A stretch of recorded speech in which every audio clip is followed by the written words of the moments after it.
You think you have domesticated your dog. You gave him a home. You fed him, trained him, loved him. You thought that's what made him what he is. That is not true. Not really. The truth is, your dog changed himself long before you even existed. And the story behind it is the most amazing one I will tell you today. Let's go back for a moment. 15,000 years ago. There is an animal, not quite a wolf, not yet a dog. It lives on the edge of human campfires, not in a pack, alone. The other wolves flee when humans approach. Not this animal. It stays, it looks, it slowly approaches. In this moment begins the greatest biological transformation in the history of the animal kingdom. What follows has occupied researchers around Thomas Kuki from the Paris Museum of Natural History for years. They examined dog skulls, from prehistoric times until today, and they found something they didn't expect. The dog's brain has shrunk. Not just by a little bit. About 5,000 years ago, it was 46% smaller than that of its wild ancestors. 46%. That sounds like a loss, like a step backward.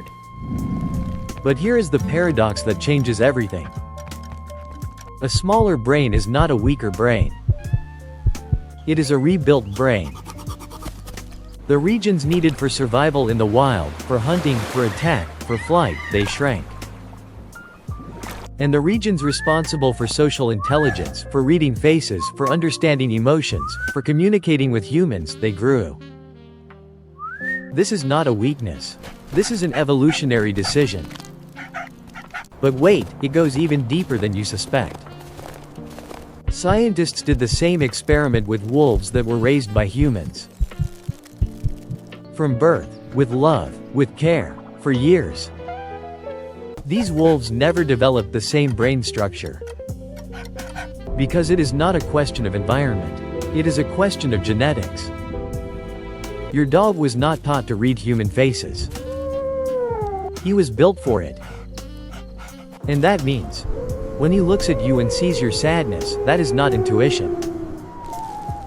That is a brain that has been calibrated for exactly this moment for 5,000 years. Here comes the part that really took my breath away the first time I read it. Dogs are the only animal species in the world that spontaneously and naturally looks into human eyes to seek information. Not chimpanzees, not wolves, not dolphins. Only dogs. And that is no coincidence. It is the result of millennia of selection. The dogs that had this ability, to look humans in the eyes, to read their intentions, got protection. Food, survival.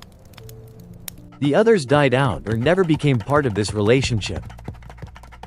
This is how, generation after generation, a unique ability was burned into the genome.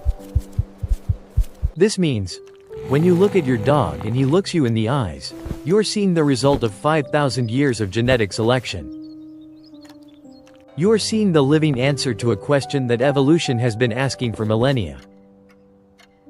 Can this animal get so close to humans that they need each other? The answer was, yes. And it came with a price. Your dog left the wildest, most dangerous, most powerful part of himself behind. Not because he became weaker, but because he found something else more important.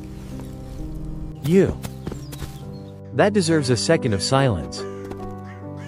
Think about the next time you see your dog and think, he is so good.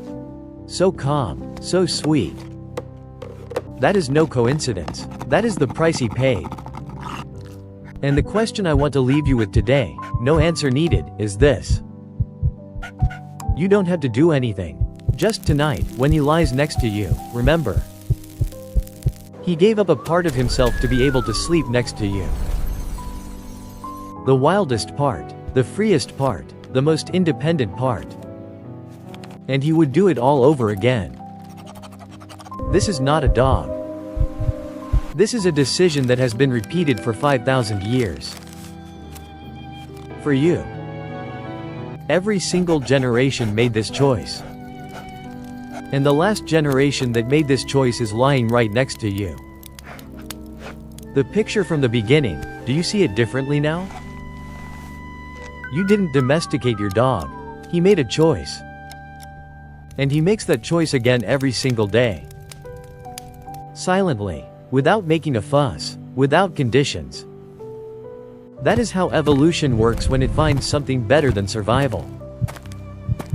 It finds belonging. I want to leave you with something else that many people overlook. You may have heard of intelligent animals, chimpanzees, dolphins, crows. Animals that use tools. Animals that solve problems. Animals with large brains. But here is the amazing thing.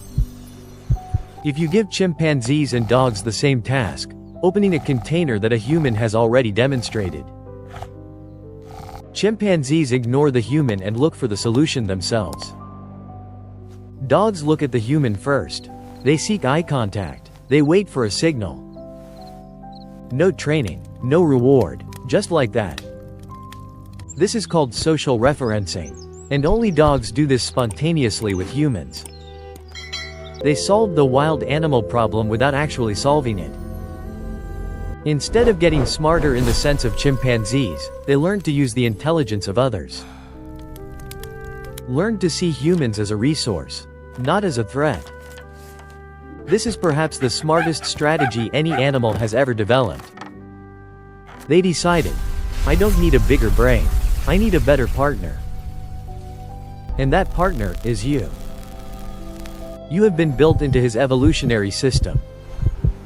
You are part of his biological strategy. This is not a romantic thought. This is evolution. And it is the most beautiful thing evolution has ever produced. Two completely different species that found each other and haven't let go since. You really have to imagine this for a moment. Don't think, imagine. Somewhere, 15,000 years ago, this animal came to the fire.